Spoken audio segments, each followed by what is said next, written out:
Hello friends, આજે હું આવી છું રથયાત્રા જોવા માટે. આ છે અમદાવાદમાં આવેલ ભગવાન જગન્નાથનું મંદિર.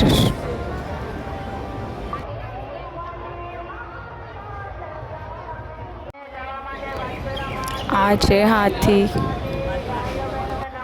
આ હાથી ભગવાનના રથની આગળ હોય છે.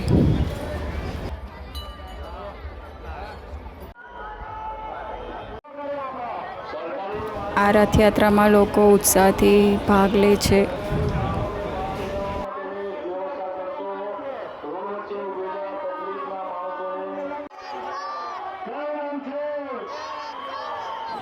હવે ભગવાન જગન્નાથના રથનું આગમન થઈ રહ્યું છે.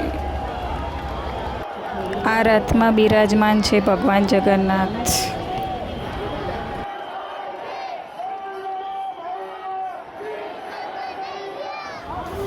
આ છે બલભદ્રજીનો રથ. આ છે સુભદ્રાજીનો રથ. આ છે ભગવાન જગન્નાથનો રથ. જય જગન્નાથ ભગવાન.